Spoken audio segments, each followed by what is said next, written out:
الحمد لله حمدا كما أمر بالحجة الباهرة والعزة القاهرة على نعمه الظاهرة ومننه الباطنة الذي فضل نبينا على سائر الأنبياء وجعل في أمته محدثين خلفاء ومجتهدين علماء وفقهاء ومتعبدين أولياء وأصفياء له الأسماء الحسنى والصفات العليا. أما بعد فقد قال الله تبارك وتعالى في كلامه المجيد وفي فرقانه الحميد: أعوذ بالله من الشيطان الرجيم. بسم الله الرحمن الرحيم.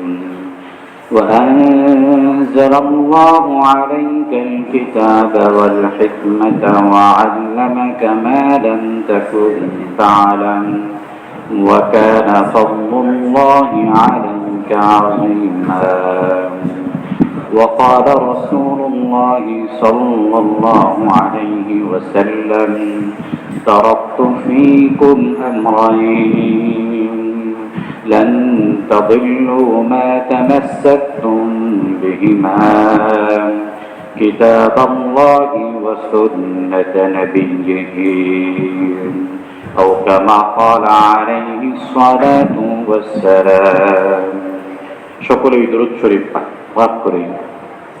اللهم صل على محمد وعلى آل محمد كما صليت على إبراهيم وعلى آل إبراهيم إنك حميد مجيد.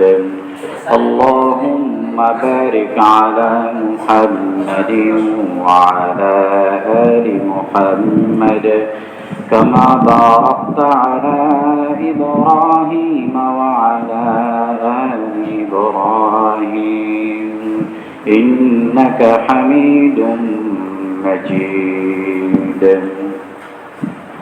আলহামদুলিল্লাহ, আল্লাহ পাকের মহান দরবারে লাখো কোটি শুকরিয়া যে আল্লাহ রব্বুল ইজ্জত আমাদেরকে মুহররম মাসের 15 তারিখে আল্লাহ তাআলার কাছে পৃথিবীতে সবচেয়ে সম্মানিত স্থান, পবিত্রতম জায়গা, আল্লাহ তাআলার প্রিয়তম ঘর মসজিদে আসার বসার, জুমআর পূর্বক্ষণে সংক্ষিপ্ত সময়ে দ্বীনি আলোচনা শোনার এবং বলার তৌফিক দান করেছেন।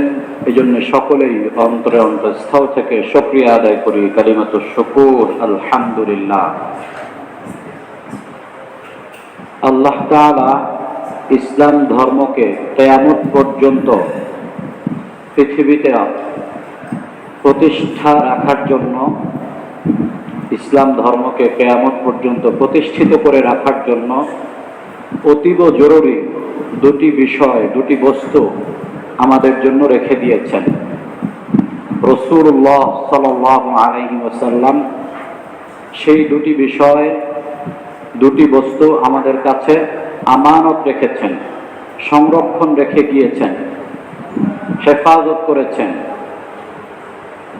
আল্লাহ তাআলা কুরআন কারীমে সূরা নিসার 113তম আয়াতে ঘোষণা করেছেন: ওয়া আনজালাল্লাহু আলাইকাল কিতাব ওয়াল হিকমা ওয়া আল্লামাকা মা লাম তাকুন তা'লাম ওয়া কানা ফাদলুল্লাহি আলাইকা আযীমা।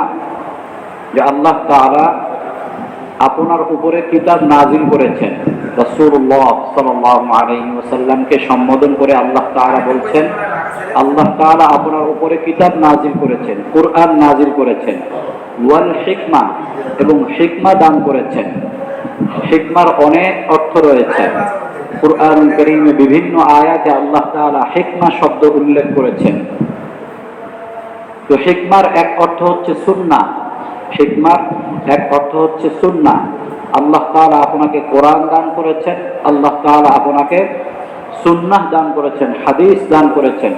ওয়া আল্লামাকা মা লাম তাকুন তা'লাম, আর আপনি যে সকল বিষয়গুলো জানতেন না এমন অনেক বিষয় আল্লাহ তাআলা আপনাকে জানিয়েছেন। আর আল্লাহ তাআলার অনুগ্রহ, আপনার উপরে মহান অনুগ্রহ রয়েছে আল্লাহ তাআলার পক্ষ থেকে। ওয়া কানা ফাদলুল্লাহি আলাইকা আযীমা। তো আল্লাহ তাআলা আপনি যা জানেন না তা আপনাকে শিক্ষা দিয়েছেন। আল্লাহ তাআলার বিশেষ অনুগ্রহ রয়েছে আপনার উপরে। তো এই কারণে ইসলামকে পরিপূর্ণ প্রতিষ্ঠিত রাখার জন্য আল্লাহ তাআলা আমাদেরকে দুটি বস্তু দান করেছেন। একটি হচ্ছে আল্লাহ তাআলার কিতাব কোরআন, আরেকটি হচ্ছে রাসূলুল্লাহ সাল্লাল্লাহু আলাইহি ওয়াসাল্লামের কিতাব হাদিস। রাসূলুল্লাহ সাল্লাল্লাহু আলাইহি ওয়াসাল্লাম বিদায় হজের ভাষণে দীর্ঘ ভাষণ দিয়েছিলেন।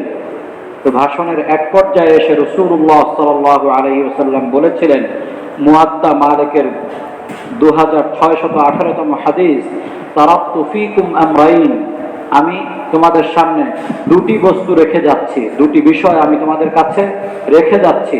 লান তাদিল্লু মা তামাসসাকতুম বিহিমা, যতদিন পর্যন্ত তোমরা এই দুটি বস্তুকে আঁকড়ে ধরবে, মজবুত হাতল দ্বারা তোমরা সেটাকে ধরে রাখবে, মাড়ির দাঁত দ্বারা তোমরা সেটাকে কামড়ে রাখবে, যতদিন পর্যন্ত তোমরা দুটি বস্তুকে সঠিকভাবে আঁকড়ে রাখবে ততদিন পর্যন্ত তোমরা পথভ্রষ্ট হবে না।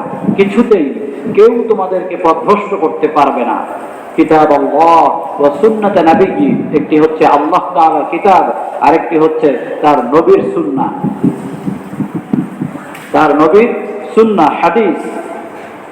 তো এখন যদি কেউ শুধুমাত্র একটি গ্রহণ করে আরেকটি ছেড়ে দেয়, আজকের এই খুতবাটি এবং আগামী জুমার খুতবা অত্যন্ত গুরুত্বপূর্ণ একটা টপিকের উপরে আলোচনা হবে। যদি আপনারা এটাকে সংরক্ষণ করতে চান, এটা রেকর্ড করতে পারেন, কারণ অনেকেই এই বিষয়গুলো আমাদের কাছে প্রশ্ন নিয়ে আসে।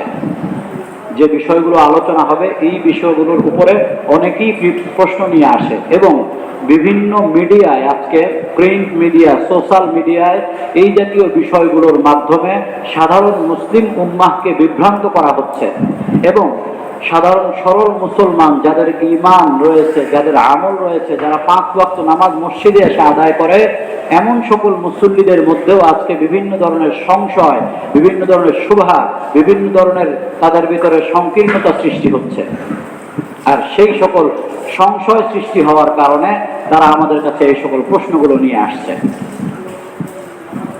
অত্যন্ত গুরুত্বের সাথে বিষয়গুলো আমাদেরকে অনুধাবন করতে হবে। যদি কেউ একটি গ্রহণ করে, কোরআন গ্রহণ করলো, হাদিস গ্রহণ করলো না, গোমরাহ হয়ে যাবে। যদি কেউ একটি গ্রহণ করে, হাদিস গ্রহণ করলো, কোরআন গ্রহণ করলো না, গোমরাহ হয়ে যাবে। কোরআনও গ্রহণ করতে হবে, হাদিসও গ্রহণ করতে হবে। শুধুমাত্র একটি যদি গ্রহণ করে, আরেকটি গ্রহণ না করে, অথবা একথা বলে কোরআনের সাথে সামঞ্জস্যশীল হাদিস গ্রহণ করব আর এর বাইরে কোনো হাদিস গ্রহণ করব না, তাহলেও সে গোমরাহ হয়ে যাবে। কোরআনকেও গ্রহণ করতে হবে, হাদিসকেও গ্রহণ করতে হবে। রাসূলুল্লাহ সাল্লাল্লাহু আলাইহি ওয়াসাল্লাম আমাদেরকে বলে গিয়েছেন, রাসূল সাল্লাল্লাহু আলাইহি ওয়াসাল্লাম বলে গিয়েছেন, আবু দাউদ শরীফে রয়েছে, তিরমিজি শরীফে রয়েছে, মিশকাত শরীফেও রয়েছে 163তম হাদিস, আলা ইন্নী উতিতু ওয়া মিসলাহু মাআহু। রাসূল সাল্লাল্লাহু আলাইহি ওয়াসাল্লাম বলেন, শুনে রাখো, আমার উপরে কোরআন নাযিল করা হয়েছে, ওয়া মিসলাহু মাআহু, এবং কোরআনের মতো অন্য বিষয় আমাকে দান করা হয়েছে। অর্থাৎ কোরআনের মতো অন্য বিষয় মানে হাদিস, সুন্নাহ আমাকে দান করা হয়েছে। আলা ইউশিকু রাজুলুন শাবআনু আলা আরিকাতিহি ইয়াকুলু আলাইকুম বিহাযাল কুরআন ফামা ওয়াজাদতুম ফীহি মিন হালালিন ফাআহিল্লুহু ওয়া মা ওয়াজাদতুম ফীহি মিন হারামিন ফাহাররিমুহু। অচিরেই এমন জাতির উদ্ভব হবে, এমন মানুষ পৃথিবীতে আগমন করবে যারা বিলাসিতায় নিজেদের শরীর তারা হেলান দিয়ে রাখবে, তারা গদিতে নিজের শরীরকে হেলান দিয়ে রাখবে বিলাসিতায়। ইয়াকুলু, আর বলবে, আলাইকুম বিহাযাল কুরআন, তোমাদের জন্য এই কোরআনই যথেষ্ট। তারা এটা বলবে। 1500 বছর আগে রাসূল সাল্লাল্লাহু আলাইহি ওয়াসাল্লাম বলে গিয়েছেন। ফামা ওয়াজাদতুম ফীহি মিন হালালিন, কোরআনে যা কিছু তোমরা হালাল পাও, ফাআহাল্লুহু, তোমরা সেটাকে হালাল মনে করবে। ওমা ওয়াজাদতুম ফীহি মিন হারামিন, আর কোরআনে যা কিছু তোমরা হারাম পাবে, ফাহাররিমুহু, সেটাকে তোমরা হারাম বলবে। وإنما حرم رسول الله صلى الله عليه وسلم كما حرم الله, রাসূল সাল্লাল্লাহু আলাইহি ওয়াসাল্লাম বলেন, অথচ রাসূলুল্লাহ, আল্লাহর রাসূল তোমাদের উপর যা হারাম করেছেন সেটা আল্লাহ তাআলার হারাম করার মতোই হারাম করে থাকেন। আল্লাহ তাআলার হারাম করার অনুরূপ আল্লাহ তাআলা তোমাদের উপর যেভাবে হারাম করতে পারেন, তোমাদের রাসূলও তোমাদের উপর সেভাবে হারাম করতে পারেন। তাহলে কেউ যদি বলে যে কুরআনে যা রয়েছে সেটাই তোমরা গ্রহণ করবে, হাদিস যা রয়েছে সেটা তোমাদের গ্রহণ করার প্রয়োজন নেই, কুরআন তোমাদের জন্য এনাফ, কুরআন তোমাদের জন্য যথেষ্ট, হাদিসের কোনো প্রয়োজন নেই, বুঝতে হবে সে গোমরাহ হয়ে গেছে, সে পথভ্রষ্ট হয়ে গেছে। কারণ রাসূলুল্লাহ সাল্লাল্লাহু আলাইহি ওয়াসাল্লাম নিজে থেকে কোনো কথা বলেন নাই। রাসূল সাল্লাল্লাহু আলাইহি ওয়াসাল্লাম নিজে থেকে কোনো কথা বলেন নাই। তিনি যত কথা বলেছেন সমস্ত কথাই আল্লাহ তাআলার ইশারায় বলেছেন। আল্লাহ তাআলা তার উপরে ইলহাম করেছেন, আল্লাহ তাআলা তার উপরে ইলকাব করেছেন, তার অন্তরে আল্লাহ তাআলা উদয় করেছেন। তিনি ইশারা পেয়েছেন, তিনি স্বপ্ন যোগে দেখেছেন। বিভিন্নভাবে আল্লাহ তাআলা রাসূলুল্লাহ সাল্লাল্লাহু আলাইহি ওয়াসাল্লামের উপরে ওহী নাযিল করেছেন, তার অন্তরের মধ্যে আল্লাহ তাআলা ঢেলে দিয়েছেন। আল্লাহ তাআলা তাকে কোনো ইশারার মাধ্যমে বুঝিয়েছেন, আল্লাহ তাআলা স্বপ্ন যোগে তাকে বুঝিয়েছেন। রাসূলুল্লাহ সাল্লাল্লাহু আলাইহি ওয়াসাল্লাম যা কিছু বলে গিয়েছেন তিনি নিজে থেকে বলেননি, তিনি আল্লাহ তাআলার ইশারাই বলেছেন। এ কারণে আল্লাহ তাআলা কুরআন কারীমের সূরা নাজমের 3য় 4র্থতম আয়াতে ঘোষণা করেছেন, ওয়ামা ইয়ানতিকু আনিল হাওয়া ইন হুয়া ইল্লা ওয়াহয়ুন ইউহা, তিনি নিজ থেকে কোনো কিছুই বলেন না, বরং তিনি যা বলেন সেটা তো হচ্ছে ওয়াহী, যা তার উপরে নাজিল করা হয়ে থাকে। তাহলে ওয়াহী হচ্ছে দুই প্রকার, ওয়াহী দুই প্রকার, একটি হচ্ছে ওয়াহীয়ে মাতলুব, আরেকটি হচ্ছে ওয়াহীয়ে গায়রে মাতলুব। ওয়াহীয়ে মাতলুব বলা হয় যেই ওয়াহীকে তিলাওয়াত করা হয়ে থাকে, অর্থাৎ নামাজের মধ্যে তিলাওয়াত করা হয়ে থাকে। আরেকটি হচ্ছে ওয়াহীয়ে গায়রে মাতলুব, যা নামাজের মধ্যে তিলাওয়াত করা হয় না, সেটা হচ্ছে রাসূলুল্লাহ সাল্লাল্লাহু আলাইহি ওয়াসাল্লামের সুন্নাহ তথা হাদিস, সেটাও ওয়াহী, সেটাও রাসূলুল্লাহ সাল্লাল্লাহু আলাইহি ওয়াসাল্লামের উপরে আল্লাহ তাআলা কোনো না কোনো ভাবে নাযিল করেছেন, ইশারায় বলেছেন, বা কোনো না কোনো ভাবে তার অন্তরে উদয় করেছেন। আর তার অন্তরে উদয় হওয়ার পরেই তিনি তার মুখ থেকে সে বাণীকে উচ্চারণ করেছেন, সেটা তিনি নিজ থেকে বলেননি, আল্লাহ তাআলার পক্ষ থেকে তিনি বলেছেন। অতএব এই ওহীকে সাধারণভাবে গ্রহণ করা যাবে না, এটাকে হালকাভাবে গ্রহণ করা যাবে না, এটাকে মামুলি মনে করা যাবে না যে রাসূলুল্লাহ সাল্লাল্লাহু আলাইহি ওয়াসাল্লামের বাণী বা রাসূলুল্লাহ সাল্লাল্লাহু আলাইহি ওয়াসাল্লামের কথা এটা গ্রহণ করার কোনো প্রয়োজন নেই, এইভাবে গ্রহণ করার কোনো অধিকার নেই মুসলমানের। আল্লাহ তাআলা কুরআন কারীমে সূরা হাশরের 7ম আয়াতে ঘোষণা করেছেন, ওয়ামা আতাকুমুর রাসূলু ফাখুযু ওয়ামা নাহাকুম আনহু ফান্তাহু, তোমাদের রাসূল তোমাদের জন্য যা নিয়ে এসেছেন তোমরা তা গ্রহণ করো, যে বিষয়ে তোমাদেরকে নির্দেশ প্রদান করছেন তোমরা তা পালন করো, ওয়ামা নাহাকুম আনহু, আর যে বিষয়ে তোমাদেরকে নিষেধ করছেন তোমরা সে বিষয় থেকে বিরত থাকো। তাহলে রাসূলুল্লাহ সাল্লাল্লাহু আলাইহি ওয়াসাল্লামের কথা আল্লাহ তাআলা কোরআনের মধ্যেই বলে দিচ্ছেন যে রাসূল তোমাদেরকে যা করতে বলেন তোমরা সেটা করো, তোমাদেরকে যা করতে নিষেধ করেন তোমরা সেটা থেকে বিরত থাকো। তাহলে যে কোরআন মানবে তাকে তো হাদিস অবশ্যই মানতে হবে, কারণ কোরআনের মধ্যেই হাদিসের কথা উল্লেখ রয়েছে, কোরআনের মধ্যেই হাদিসের কথা উল্লেখ রয়েছে। আনজালাল্লাহু আলাইকাল কিতাব ওয়াল হিকমা, আল্লাহ তাআলা রাসূলের উপর কোরআন নাযিল করেছেন এবং হিকমা নাযিল করেছেন। হিকমা মানে সুন্নাহ। এই ধরনের বহু হাদিস, বহু আয়াত রয়েছে। রাসূল নিজে থেকে বলেন না, আল্লাহর পক্ষ থেকে বলেন, তোমাদের রাসূল তোমাদের সামনে যা নিয়ে এসেছেন তোমরা তা গ্রহণ করো। তাহলে এই যে বিষয়গুলো রয়েছে এগুলো তো সব কোরআনের আয়াত, তো কোরআনের মধ্যেই তো হাদিসের কথা উল্লেখ রয়েছে। কেউ যদি বলে আমি কোরআন মানি, আমি হাদিস মানি না, তাহলে প্রকৃত অর্থে সে কোরআনই মানে না, কারণ কোরআনের মধ্যেই হাদিসের কথা রয়েছে। যদি সে হাদিস না মানে তাহলে সে কোরআনের ওই আয়াতগুলো মানলো না যেই আয়াতের মধ্যে হাদিসের কথা উল্লেখ রয়েছে। তাহলে হাদিস মানলেই কোরআন মানা হবে, হাদিস না মানলে কোরআনও মানা হবে না। প্রকৃত অর্থে যারা বলে আমরা কোরআন মানি, আমরা হাদিস মানি না, আসলে তারা কোরআনই মানে না, আসলে তারা কোরআনই মানে না। এই ধরনের বহু আয়াত আল্লাহ তাআলা নাযিল করেছেন যে আতিউল্লাহ ওয়া আতিউর রাসূল, তোমরা আল্লাহকে অনুসরণ করো, রাসূলকে অনুসরণ করো। তাহলে আল্লাহকে অনুসরণ করার অর্থ হচ্ছে আল্লাহ তাআলা কোরআনকে মানা, রাসূলকে অনুসরণ করার অর্থ হচ্ছে রাসূলের হাদিসকে মানা, রাসূলের বাণী, রাসূলের কথাকে অনুসরণ করা। বরং আমরা যদি একটু আগে বেড়ে বলি যে রাসূলকে অনুসরণ করাই হচ্ছে আল্লাহকে অনুসরণ করা, রাসূলকে মানাই হচ্ছে আল্লাহকে মানা, রাসূলের হাদিসকে মানাই হচ্ছে কোরআনকে মানা, রাসূলের হাদিসকে মানাই হচ্ছে কোরআনকে মানা। কুল ইন কুনতুম তুহিব্বুনাল্লাহ ফাত্তাবিউনি ইউহিব্বুকুমুল্লাহ ওয়া ইয়াগফির লাকুম যুনুবাকুম। সূরা আলে ইমরানের মধ্যে আল্লাহ তাআলা উল্লেখ করেছেন, বহু আয়াতের উপরে রয়েছে, এর উপরে আধা ঘন্টা আলোচনা করা যাবে।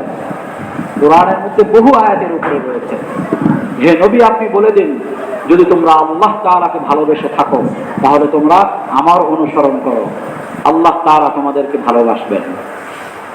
তাহলে আমার অনুসরণের অর্থ কি? আমার অনুসরণের অর্থ হচ্ছে আমার বাণী, আমার কর্ম, আমার কথা, আমার পছন্দ অপছন্দ এগুলোর অনুসরণ তোমরা করো, আর সেটাই হচ্ছে হাদিস, সেটাই হচ্ছে সুন্নাহ। তাহলে রাসূলের সুন্নাহকে অনুসরণ করলেই আল্লাহ তাআলার ভালোবাসা পাওয়া যাবে। মান ইউতি'ir রাসূল ফাকাদ আতা আল্লাহ, সূরা নিসার মধ্যে আল্লাহ তাআলা বলেছেন, যে ব্যক্তি রাসূলের অনুসরণ করলো প্রকৃত অর্থে সে আল্লাহ তাআলারই অনুসরণ করলো। এগুলো সব কোরআনের আয়াত, কোনো হাদিস নয়। এই যেগুলো আলোচনা করছে এগুলো সব কোরআনের আয়াত থেকেই বলছে। যেহেতু তারা কোরআন মানে, হাদিস মানে না, অতএব কোরআন থেকেই তাদেরকে বলতে হবে। তো কোরআনের মধ্যেই তো আল্লাহ তাআলা বলে দিয়েছেন যে তুমি যদি রাসূলকে মানো তাহলে আল্লাহ তাআলাকে মানা হবে, তুমি যদি রাসূলের অনুসরণ করো তাহলেই আল্লাহ তাআলার অনুসরণ করা হবে। তাহলে তারা রাসূলের অনুসরণ কোথায় করলো? রাসূলের হাদিসকে যদি তারা না মানলো, রাসূলের সুন্নাহকে যদি তারা না মানলো, তাহলে রাসূলের অনুসরণ কিভাবে হলো? তাহলে বুঝতে হবে আমাদেরকে কোরআনে বহু আয়াতে আল্লাহ তাআলা রাসূলুল্লাহ সাল্লাল্লাহু আলাইহি ওয়াসাল্লামের অনুসরণের ব্যাপারে বলেছেন। বহু আয়াত রয়েছে, তোমাদের মধ্যে কোনো ঝামেলা হলে তোমরা আল্লাহ তাআলার সামনে বিষয়টা পেশ করো, তোমাদের রাসূলের সামনে বিষয়টাকে পেশ করো। তোমরা সর্বপ্রথম রাসূলের কথাকে গ্রহণ করবে। বিভিন্নভাবে বিভিন্ন আঙ্গিকে আল্লাহ তাআলা রাসূলুল্লাহ সাল্লাল্লাহু আলাইহি ওয়াসাল্লামের বাণী, রাসূল সাল্লাল্লাহু আলাইহি ওয়াসাল্লামের কথা, রাসূল সাল্লাল্লাহু আলাইহি ওয়াসাল্লামের বক্তব্য, তার পছন্দ অপছন্দ, তার আমল, এই সব কিছুকে গ্রহণ করার কথা বলেছেন আল্লাহ তাআলা কোরআন কারীমের মধ্যেই বলেছেন। তাহলে আপনি যদি বলেন আমি কোরআন মানি, তাহলে তো আপনার ওই আয়াতগুলো মানতে হবে, আর যদি ওই আয়াতগুলো আপনাকে মানতে হয় তাহলে হাদিস আপনাকে মানতে হবে। তাহলে যে হাদিস মানে না প্রকৃত অর্থে সে কোরআনই মানে না, প্রকৃত অর্থে সে কোরআনই মানে না। দ্বিতীয় বিষয় হচ্ছে হাদিস হচ্ছে কোরআনের ব্যাখ্যা, হাদিস হচ্ছে কোরআনের ব্যাখ্যা। তো যদি কেউ হাদিসকে বাদ দিয়ে দেয় তাহলে সে কোরআনকে মানতে পারবে না। কারণ আপনি যদি ব্যাখ্যা গ্রহণ না করেন তাহলে আপনি বিষয়টার মূল রূপটা খুঁজে পাবেন না। কোরআনে সমস্ত বিষয় আল্লাহ তাআলা দিয়েছেন, কিন্তু তার ব্যাখ্যা আল্লাহ তাআলা রাসূলের মাধ্যমে হাদিসের মধ্যে দিয়েছেন। এখন যদি আপনি হাদিস না মানেন, শুধু কোরআন মানেন, তাহলে কোনো আমলের রূপ, এটার অবয়ব, আমলটার কাঠামো আপনি খুঁজে পাবেন না। আমি ক্লিয়ার বুঝাইতে পারলাম কিনা? কোনো আমলটা কিভাবে বাস্তবায়ন করবেন সেটা আপনি কোরআনের মধ্যে পাবেন না, সেটার জন্য আপনার হাদিসের দ্বারস্থ হতে হবে। রাসূলুল্লাহ সাল্লাল্লাহু আলাইহি ওয়াসাল্লাম যে কোরআন যে হাদিসের ব্যাখ্যা, সে বিষয়টিও আল্লাহ তাআলা কোরআনের মধ্যেই উল্লেখ করে দিয়েছেন। এর উপরে একটি নয়, বহু আয়াত রয়েছে। একটি আয়াত উল্লেখ করছি, সূরা নাহলের 44তম আয়াতে আল্লাহ তাআলা বলেন, ওয়া আনজালনা ইলাইকা যিকরা লিতুবাইয়িনা লিন-নাসি মা উনজিলা ইলাইহিম ওয়া লাআল্লাহুম ইয়াতাফাক্কারুন। আল্লাহ তাআলা বলেন, আমি তাও তোমার উপরে কোরআন নাযিল করেছি যাতে তুমি মানুষের মাঝে বিশদভাবে ব্যাখ্যা করতে পারো, কোরআনের আয়াতের বর্ণনা করতে পারো। মা নুজিলা ইলাইহিম, তাদের উপরে যা নাযিল করছি আমি, সেই সকল নাযিলকৃত বিষয়ের ব্যাখ্যা তুমি তাদের সামনে পেশ করতে পারো। তাহলে আল্লাহ তাআলা রাসূলুল্লাহ সাল্লাল্লাহু আলাইহি ওয়াসাল্লামকে ব্যাখ্যা করার নির্দেশ প্রদান করছেন, আর সেই নির্দেশের আলোকে রাসূলুল্লাহ সাল্লাল্লাহু আলাইহি ওয়াসাল্লাম কুরআনের ব্যাখ্যা দিয়ে গিয়েছেন, আর সেই কুরআনের ব্যাখ্যাই হচ্ছে হাদিস, কুরআনের ব্যাখ্যাই হচ্ছে রাসূলুল্লাহ সাল্লাল্লাহু আলাইহি ওয়াসাল্লামের সুন্নাহ। এই ধরনের বহু আয়াত আল্লাহ তাআলা নাযিল করেছেন লিতুবাইয়িনা লাহুম, যাতে সে কুরআনের ব্যাখ্যা করতে পারে, যাতে তুমি কুরআনের আয়াতের ব্যাখ্যা করতে পারো। এই ধরনের বহু আয়াতে আল্লাহ তাআলা রাসূলুল্লাহ সাল্লাল্লাহু আলাইহি ওয়াসাল্লামকে আল্লাহ তাআলার আয়াতের ব্যাখ্যা করার জন্য বলেছেন। এই শীর্ষক বহু আয়াত রয়েছে। তাহলে বুঝতে হবে, কুরআনের বুঝতে হলে হাদিসের দ্বারস্থ আপনাকে হতে হবে। কুরআনের উপরে আমল করতে হলে কুরআনের ব্যাখ্যা আপনাকে গ্রহণ করতে হবে, হাদিসের দ্বারস্থ আপনাকে হতে হবে। যদি আপনি হাদিস না মানেন, তাহলে কুরআনের উপরে আমল করা আপনার জন্য কখনোই সহজ হবে না। হাদিস না মানলে কুরআনের উপরে আমল করা যাবে না। কিছু উদাহরণ দিচ্ছি, যেমন নামাজ, এটা ফরজ নামাজ 5 ওয়াক্ত কুরআনে আছে। অনেকে তো এটা বলে কোরআনে 5 ওয়াক্ত নামাজের কথা নেই। কোরআনে কিন্তু 5 ওয়াক্ত নামাজের কথা আছে। কুরআনে 5 ওয়াক্ত নামাজের কথা আছে, যদিও একেবারে ফজর, জোহর, আসর, মাগরিব এভাবে এক এক ওয়াক্ত আল্লাহ তাআলা এইভাবে বলেন নাই, এবং আল্লাহ তাআলার বলার নিয়মও এটা না। আল্লাহ তাআলা ভিন্ন কথায় এই 5 ওয়াক্ত নামাজের কথা কুরআনে উল্লেখ করেছেন। তো কিন্তু কোন ওয়াক্ত কিভাবে আদায় করতে হবে, কোন নামাজ কত রাকাত, ফজর 2 রাকাত, জোহর 4 রাকাত, আসর 4 রাকাত, মাগরিব 3 রাকাত, এশা 4 রাকাত, কুরআনে বলা নাই। কিভাবে আদায় করতে হবে, কিভাবে নিয়ত বাঁধবেন, কিভাবে দাঁড়াবেন, কিভাবে বসবেন, কিভাবে উঠবেন, নামাজের নিয়ম কি হবে, প্র্যাকটিক্যাল নামাজটা কেমন হবে, কোরআনে কোথাও নাই। তাহলে কেউ যদি বলে আমি কোরআন মানবো, হাদিস মানবো না, তাহলে সে কিভাবে নামাজ আদায় করবে? নামাজটা সে প্র্যাকটিক্যাল কিভাবে আদায় করবে? তাহলে নামাজ আদায় করতে হলে অবশ্যই তাকে হাদিসের দ্বারস্থ হতে হবে। হাদিসের মধ্যে রাসূলুল্লাহ সাল্লাল্লাহু আলাইহি ওয়াসাল্লাম বিস্তারিতভাবে বলে গিয়েছেন যে কোন নামাজ কত রাকাত, কোন সময় কিভাবে আদায় করতে হবে, এই সব কিছু হাদিসের মধ্যে আছে। এই যে আমরা জুমার নামাজ পড়তে আসছি, জুমার নামাজের সময়ের কথা কোরআনে উল্লেখ নাই, জুমার নামাজের কথা আছে। ডাক দিলে জুমার নামাজের জন্য তোমরা ধাবিত হও, কিন্তু এটা কোন সময় সেটা উল্লেখ নাই। কত রাকাত হবে জুমার নামাজ, জুমার নামাজ যে জোহরের বিকল্প, এটাও কোরআনের মধ্যে উল্লেখ নাই। তাহলে আপনি যে জুমার নামাজ আদায় করতেছেন, জোহরের নামাজের বিকল্প হিসেবে জোহরের সময় আদায় করতেছেন, এটা তো কোরআনের মধ্যে নাই। যদি কেউ এটা বলে, তাহলে সে যে কোনো সময় জুমার নামাজ আদায় করবে, কারণ কোরআনে তো কোনো সময় উল্লেখ করা নাই। 2 ঈদের নামাজের কথাও কোরআনে নাই, 2 ঈদের নামাজের কথা কোরআনে নাই, 2 ঈদের কথাও নাই কোরআনের মধ্যে, হাদিসের মধ্যে আছে। কুরবানি যে ঈদের দিন করতে হবে, এই কথা কোরআনে নাই। কুরবানির কথা কোরআনের মধ্যে আছে, কুরবানি কবুল হওয়ার কথা কোরআনের মধ্যে আছে, কিন্তু কুরবানি যে ঈদের দিন করাটা নিয়ম, এটা ঈদের 3 দিনের মধ্যে করাটা ওয়াজিব, এই কথা কোরআনের মধ্যে নাই। কোন কোন পশুতে কুরবানি করতে হবে, কোরআনের মধ্যে নাই। কোন পশুতে কত ভাগ হবে, সেটা কোরআনের মধ্যে নাই। তাহলে আপনি যে কোরবানি করছেন, কিছুদিন আগে কোরবানি করলেন, এটা কিসের ভিত্তিতে করলেন?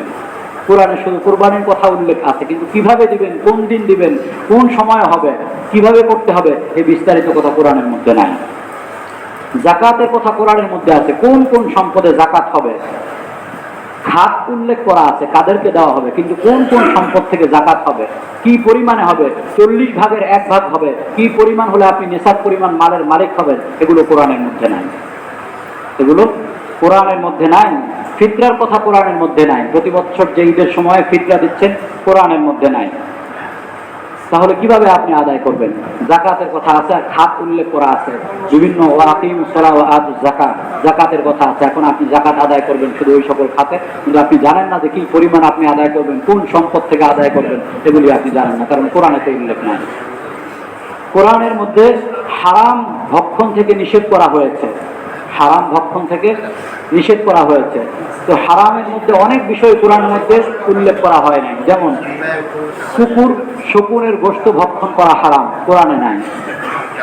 অন্যান্য হিংস্র পশু ভক্ষণ করা যে হারাম, কোরআনের মধ্যে নাই, হাদিসের মধ্যে উল্লেখ রয়েছে।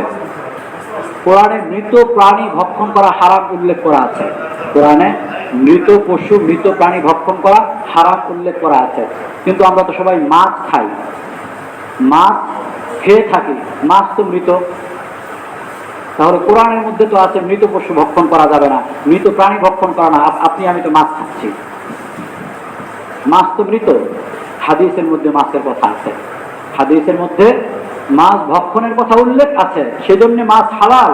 কোরআনের মধ্যে মৃত প্রাণী খেতে নিষেধ করা হয়েছে, হারাম করা হয়েছে। তা আপনি আমি মাছ খাচ্ছি হারাম হালাল হিসাবে, কি হিসাবে? হাদিসের মধ্যে আছে। তো এই ধরনের উদাহরণ দিতে গেলে শেষ হবে না, শত শত উদাহরণ দেওয়া যাবে।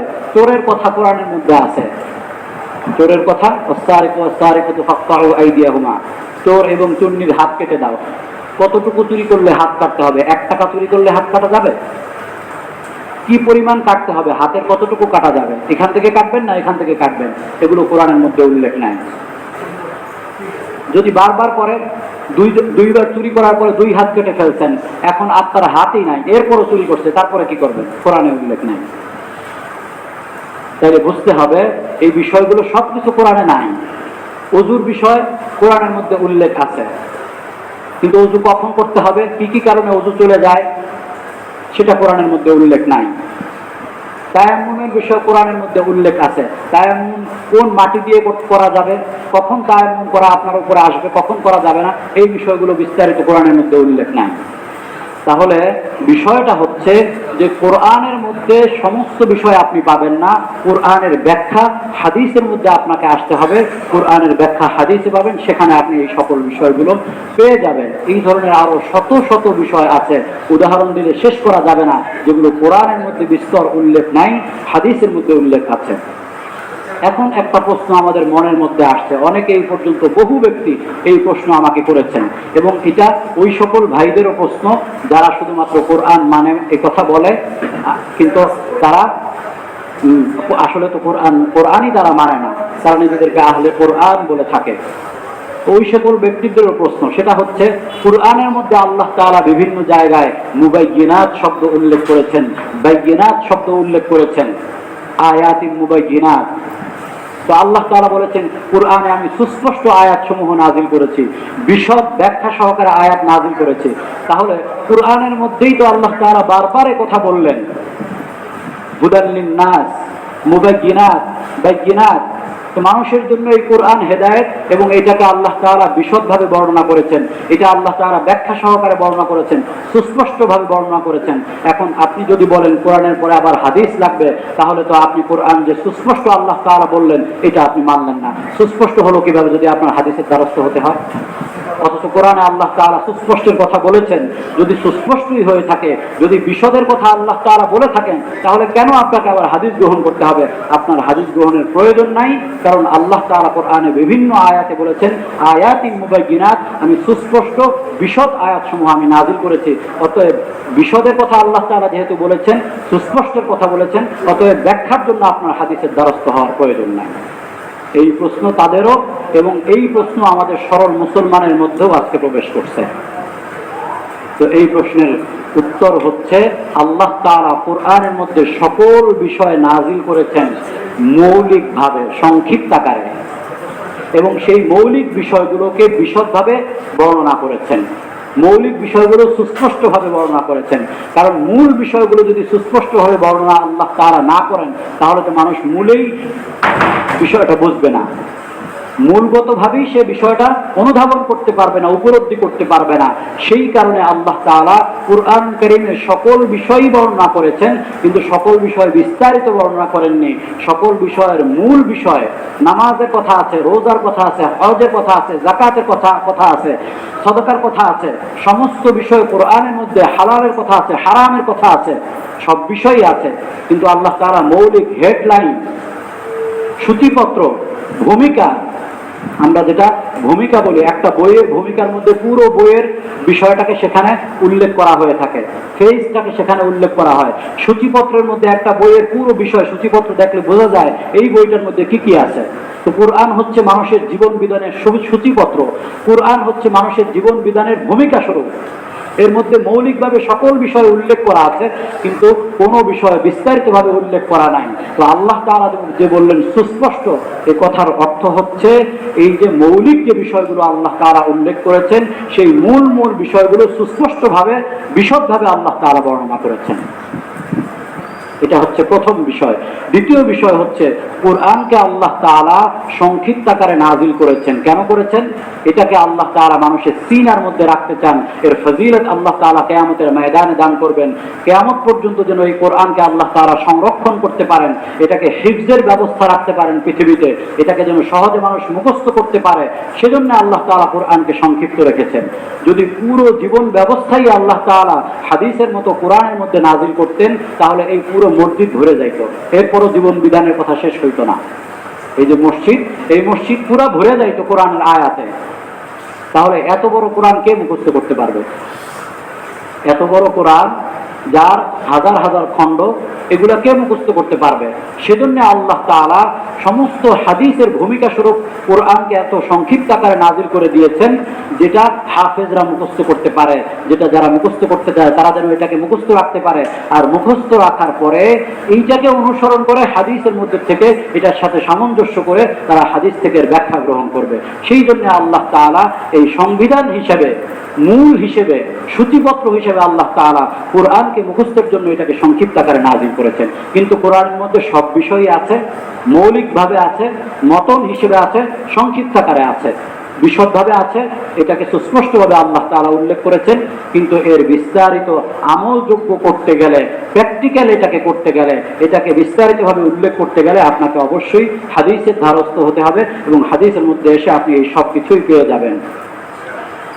এরপরের বিষয় হচ্ছে হাদিসকে যথাযথ সংরক্ষণ করা হয় নাই। মানলাম কোরআনের মধ্যে যা উল্লেখ করা হয়েছে সেগুলো যদি বুঝতে হয় তাহলে হাদিসের দ্বারস্থ হতে হবে, প্র্যাকটিক্যাল বাস্তবায়ন করতে হলে হাদিসের দ্বারস্থ হতে হবে। কোরআনে মৌলিকভাবে সবকিছু উল্লেখ করা হয়েছে, কিন্তু হাদিস তো সংরক্ষণ করা হয় নাই। হাদিস সংরক্ষণ করা হয় নাই। 400 বছর পরে হাদিস লেখা হয়েছে। এই ধরনের বক্তব্য আমাদের যারা পাক্কা মুসলমান এরাও পর্যন্ত আজকে আমাদের কাছে এসে করে, হুজুর হাদিস তো ওই সময় সংরক্ষণ করা হয় নাই, হাদিস তো লেখা হয়েছে 400 বছর পরে। তাইলে এই যে ওনার এই বক্তব্যটা এক কথায় বলে দিলেন, অথচ এই কথাটা কত বড় নির্জলা একটা মিথ্যা, এটা যে কত বড় প্রোপাগান্ডা, এটা সম্পর্কে সে যে জানে না, এটা যে কত বড় অজ্ঞতা, এই বিষয়টা সে কোনোদিনই চিন্তা করে নাই। সে না জেনেই এই ধরনের একটা মন্তব্য করে দিচ্ছে যে হাদিস তো লেখা হয়েছে 400 বছর পরে। তাহলে এই কথা বলার দ্বারা কি হচ্ছে? তার মানে 400 বছরের একটা গ্যাপ আপনি সৃষ্টি করে দিচ্ছেন।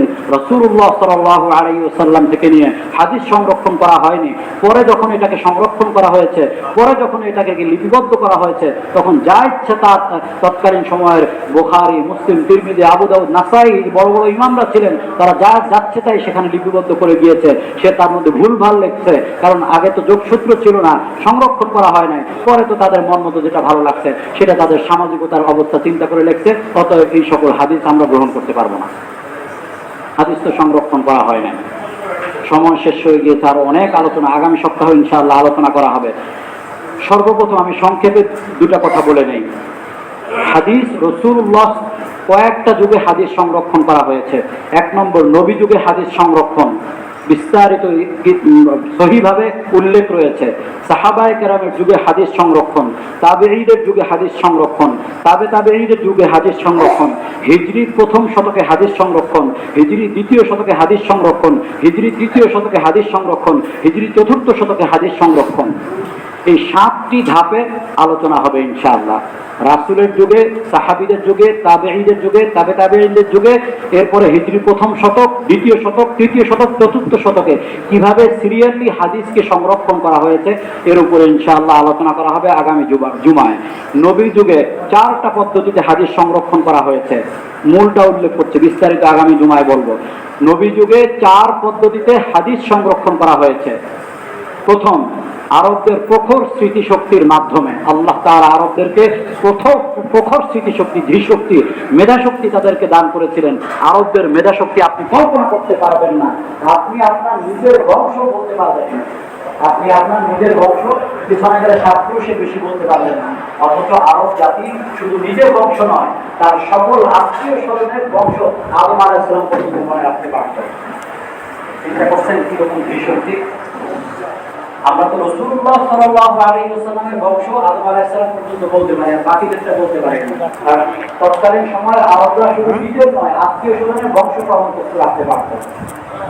তারা শুধু তাই না, তারা যে ঘোড়া পালতো, তারা যে ছাগল পালতো, তারা যে মেষ পালন করতো, ওইগুলোর বংশ তাদের মনে থাকতো, ওইগুলো তারা নাম দিত, সেগুলোর বংশ তাদের মনে থাকতো। একবার একটা কবিতা শুনলে 5 পৃষ্ঠা 6 পৃষ্ঠা ভেবে একটা কবিতা শুনলে দ্বিতীয়বার তাদের আর শুনতে হতো না, হুবহু সেই কবিতা তারা শুকিয়ে দিতে পারতেন। লেখা না, কবিতা, কবিতা। চিন্তা করে দেখেন কি পরিমাণ ধীশক্তি তাদের ছিল। 1 বছর শোনার পরে দ্বিতীয় বছর জিজ্ঞেস করা হয়েছে, দ্বিতীয় বছরে গিয়ে হুবহু সেই কবিতা মুখস্থ শোনা দিচ্ছে, কোনো অক্ষরের পরিবেশন হয়নি। এটা শুধু মুসলমানদের কথা না, কাফের মুশরিক সকলেরই কথা। আরব জাতিদের ধীশক্তি আল্লাহ তাআলা এই পরিমাণে দিয়েছিলেন, তারা তাদের পশুদের বংশ পর্যন্ত মনে রাখতে পারত, এত ব্রেইন আল্লাহ তাআলা তাদেরকে দিয়েছিলেন। সেই ব্রেইন, সেই ধীশক্তি, সেই মেধা আল্লাহ তাআলা সাহাবায়ে কেরামকে দান করেছিলেন। সেই মেধার বলে তারা হাদিসকে মুখস্থ রাখতেন। লম্বা লম্বা হাদিস রাসূল সাল্লাল্লাহু আলাইহি ওয়াসাল্লাম বলতেন, একবার পড়ার পরে তাদের মুখস্থ হয়ে যেত, সেটাকে দ্বিতীয়বার তাদেরকে বলতে পারতেন, তারা সেটাকে স্মরণ রাখতে পারতেন। হযরত আবু হুরায়রা রাদিয়াল্লাহু তাআলা অনেক বিষয় রয়েছে, একটা কথা বলে শেষ করে দিচ্ছি। হযরত আবু হুরায়রা রাদিয়াল্লাহু তাআলা আল ইসাবা প্রথম খণ্ড 375তম পৃষ্ঠায় রয়েছে যে সাহাবায়ে কেরামের বিভিন্ন বর্ণনা, আল ইসাবা ফি তাময়িজ সাহাবা, উসতুল গাওয়া, এই জাতীয় কিতাবের মধ্যে সাহাবায়ে কেরাম এগুলো আলোচনা করে, এগুলো হচ্ছে সহিহ সাহাবায়ে কেরামের ঘটনার কিতাব। ওইগুলোর মধ্যে অনেক বিষয় উল্লেখ রয়েছে। আবু হুরায়রা রাদিয়াল্লাহু তাআলা আনহু সাহাবায়ে কেরামের মধ্যে সবচেয়ে বেশি হাদিস বর্ণনা করেছেন, 5000-এর উপরে হাদিস। আবু হুরায়রা রাদিয়াল্লাহু তাআলা আনহুকে পরীক্ষা করার জন্য উমাইয়া খলিফা মারওয়ান একবার তাকে পরীক্ষা করেছিল। কি পরীক্ষা করেছিল? সে এত হাদিস বর্ণনা করে, সে তো রাসূলুল্লাহ দরবারে পড়ে থাকতো, মুখ ছিল, বেহুশ হতো, খেত না খেত, সে পড়ে থাকতো রাসূলুল্লাহ জন্য। রাসূলুল্লাহর সামনে যে পড়ে থেকে আবু হুরায়রা রাদিয়াল্লাহু তাআলা আনহু হাদিস সংরক্ষণ করেছেন, তিনি অন্য কাজে যান নাই, সেই কারণে তার এত হাদিস।